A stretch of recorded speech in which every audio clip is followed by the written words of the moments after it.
Les premiers touristes arrivent petit à petit. Les destinations de vacances des Européens sont fin prêtes pour tenter de sauver la saison estivale, mais ce sera difficile, affirme un rapport des Nations Unies.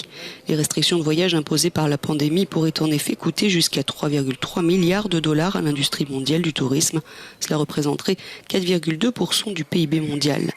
Des chiffres abstraits pour vous et moi, mais qui illustrent une réalité bien tangible à l'échelle individuelle. Notamment en Italie, à Bergame, la ville qui fut un temps l'épicentre de l'épidémie de Covid-19 dans le pays. Maintenant, nous n'avons plus que 10% du travail que nous avions. C'est simple, on servait 150 personnes par jour et maintenant entre 15 et 30 par jour. C'est une situation qui touche le monde entier. Nous devrions donc arrêter de focaliser sur Bergame, explique cet employé d'un magasin de souvenirs.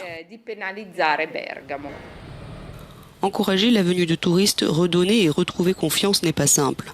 La Suisse, qui a entièrement rouvert ses frontières le 15 juin dernier, vient d'imposer une quarantaine de 10 jours aux nouveaux arrivants en provenance de pays considérés comme à risque. Cette mesure fait suite à une recrudescence des cas de Covid-19. Recrudescence qui serait due à des arrivants contaminés alors que le pays a largement maîtrisé le virus. Tous les pays de l'Union européenne ont rouvert leurs frontières aux visiteurs de 15 pays qu'ils jugent sûrs. C'est une liste restreinte, censée rassurer et permettre de garder la propagation du virus sous contrôle. Le Brésil est l'un des pays laissés de côté pour le moment, et à raison, car il vient de dépasser la barre de 60 000 morts depuis la mi-mars. L'Argentine voisine s'en sort mieux, bien qu'elle vienne de relancer un confinement strict de la capitale, Buenos Aires, après un pic de cas de Covid-19. Vu le nombre de cas que nous avons, il me semble que c'est la bonne chose à faire, de restreindre encore plus les sorties et la circulation des personnes dans la rue. Mais au moins, je peux travailler.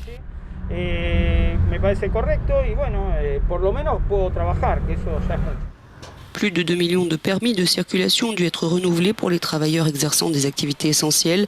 Si les mesures avaient bénéficié d'un large soutien la première fois, la deuxième fois serait plus difficile à vivre selon les médias locaux.